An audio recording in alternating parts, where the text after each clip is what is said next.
The Washington night glows with history, monuments and memorials illuminated against the winter sky. These iconic structures, standing tall and silent, are more than just stone and marble. They are witnesses to the ever-evolving story of American democracy. As the city settles into the hush of evening, the lights cast long shadows, hinting at the weight of decisions made within these walls. Every corner of the Capitol seems to hum with the echoes of past debates, triumphs and crises, reminding us that change is always just beneath the surface. Yet beneath this calm, a profound transformation is underway. The old rhythms of power are being quietly rewritten. The city's familiar routines, late-night meetings, guarded conversations, the steady pulse of bureaucracy, mask a deeper shift. While the facades remain unchanged, the very foundations of governance are being re-examined and redefined. The sense of anticipation is palpable, as if the city itself is holding its breath, waiting for the next chapter to unfold. This isn't a revolution of protests or headlines, but a methodical recalibration of authority. The 2024 election didn't just change the president.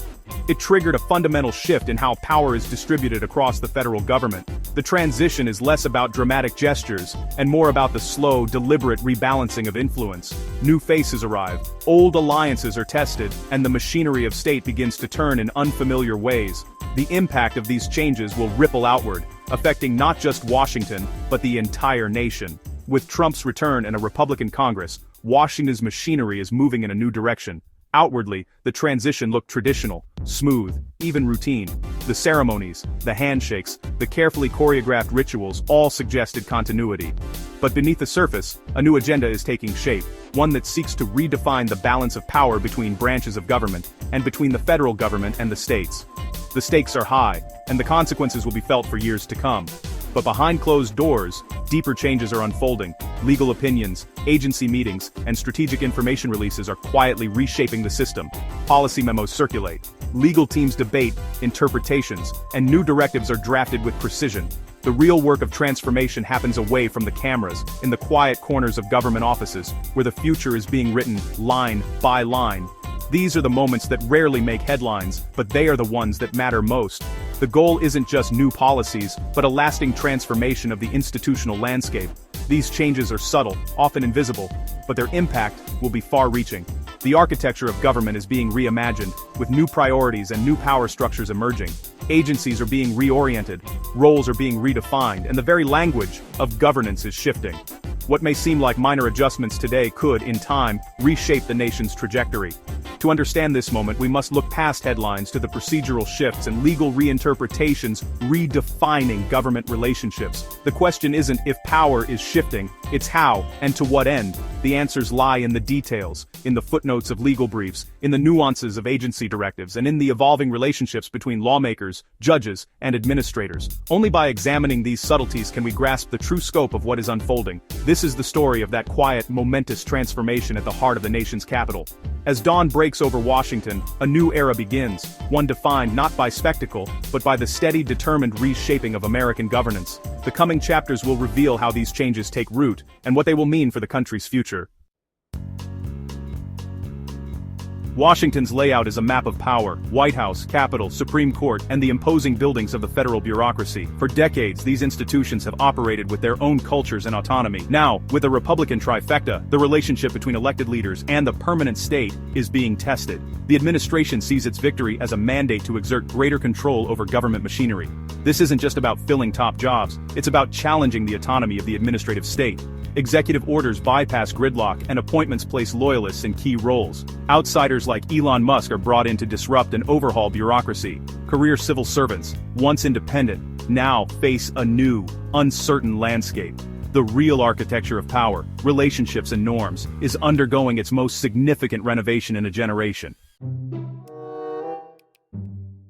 Picture a Senate Intelligence Committee hearing. Dark wood, heavy atmosphere. The room is filled with a sense of gravity, as if every word spoken here could shape the future of the nation. Senators sit in high-backed chairs, their faces set with determination and skepticism, while the public gallery watches in silence. The stakes are high, and everyone in the room knows it. Senators grill intelligence officials on renewing surveillance powers. Their questions are pointed, sometimes aggressive, probing for weaknesses in the arguments and demanding accountability for past actions. The officials, in turn, defend their agencies, emphasizing the dangers the country faces and the necessity of robust surveillance tools.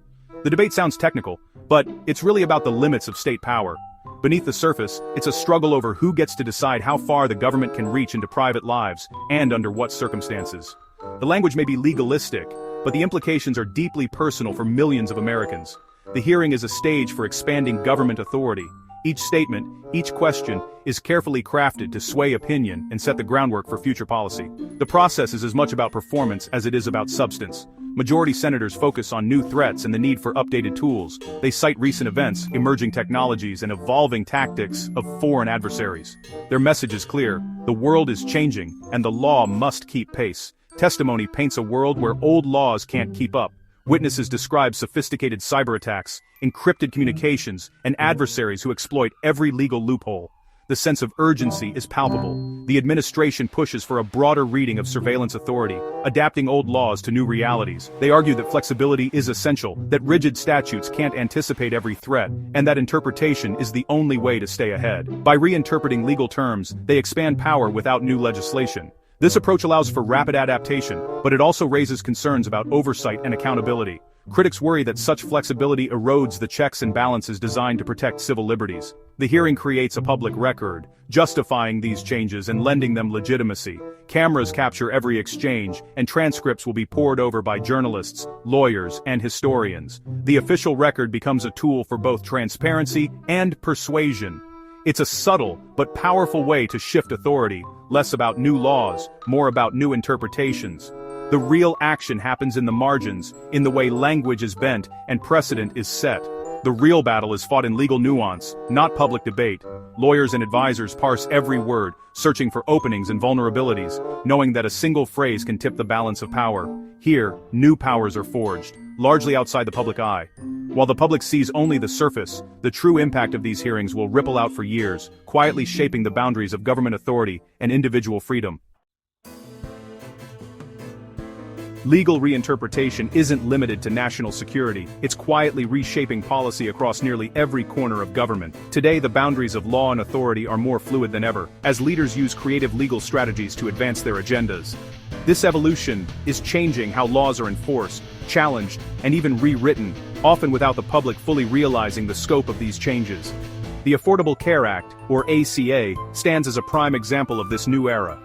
Originally passed by Congress after intense debate, the ACA was designed to overhaul the nation's healthcare system and expand coverage to millions. But the law's journey didn't end with its passage. Rather than risk a full repeal in Congress, the administration has increasingly relied on executive authority to rewrite key rules, issue new regulations, and grant waivers to states and organizations. These behind-the-scenes maneuvers fundamentally alter the law's impact, sometimes in ways Congress never intended. These changes ripple outward, reshaping health insurance options and requirements for millions of Americans. All of this happens without a single congressional vote, leaving many citizens unaware of how their coverage is being transformed. The administration's legal posture is highly strategic, choosing carefully when to defend certain ACA provisions in court and when to abandon them altogether. This approach is less about legal obligation and more about advancing policy goals through the courts. By declining to defend specific parts of the law, the administration can pave the way for adverse rulings, effectively allowing courts to strike down provisions without direct legislative action. This passive-aggressive approach shifts power away from Congress, placing more authority in the hands of the executive branch and the judiciary. The traditional checks and balances are subtly reconfigured as the lines between lawmaking and law enforcement blur. A recent Supreme Court ruling has further empowered the courts, giving judges more latitude to block or affirm these executive moves. The judiciary now plays a pivotal role in determining the fate of major policies. In this environment, the president becomes not just the chief executive, but also a chief arbiter of the law, interpreting, shaping, and sometimes even undermining legislation through executive action. This quiet but profound shift in legal authority has far-reaching implications for the balance of power in American government, raising new questions about accountability, transparency, and the future of democratic governance. Tension between the White House and the intelligence community runs deeper than usual. Intelligence agencies, proud of their independence, now face an administration demanding loyalty and skeptical of expertise. The roots of mistrust go back to Trump's first term, and suspicions of a deep state. The White House pushes for control, vetting senior appointments for loyalty and pressuring analysts to fit preferred narratives. This raises fears of politicized intelligence and compromised national security. Career officers resist, determined to protect their integrity. The result?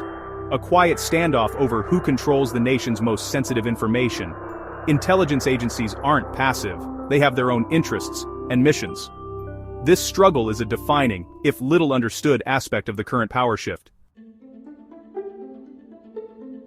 The friction in Washington can be seen through three lenses. Some see genuine reform, streamlining a bloated, unaccountable bureaucracy. Others see resistance, a permanent government undermining a democratically elected president. A third view, strategic realignment, a long-term effort to shift the balance of power. Both parties are thinking several moves ahead, setting new precedents and counter-strategies. The administration works to expand executive power. Opponents build new defenses inside and outside government. This isn't just about the next 4 years, it's a battle to define the rules for a generation.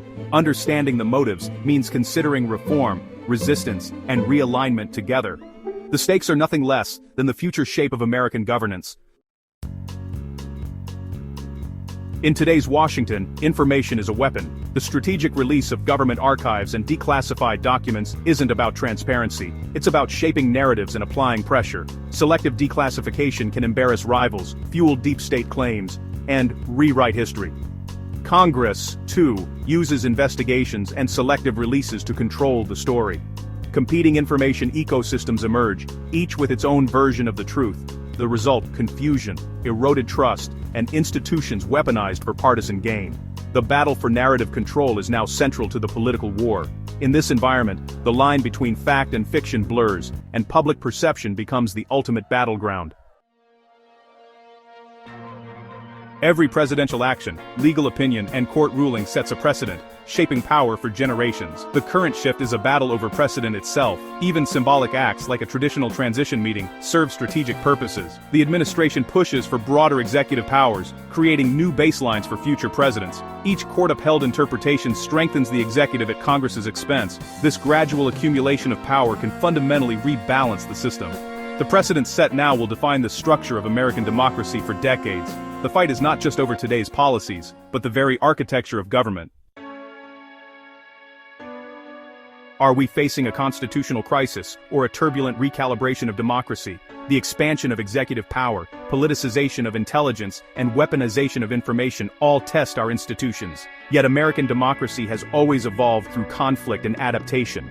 The real test is whether checks and balances can withstand the pressure. The future depends on the strength of institutions and the vigilance of citizens. Democracies rarely collapse overnight. They erode through shifting norms and quiet precedent. The story of this power shift is a reminder. Democracy is a process, and its survival depends on our engagement.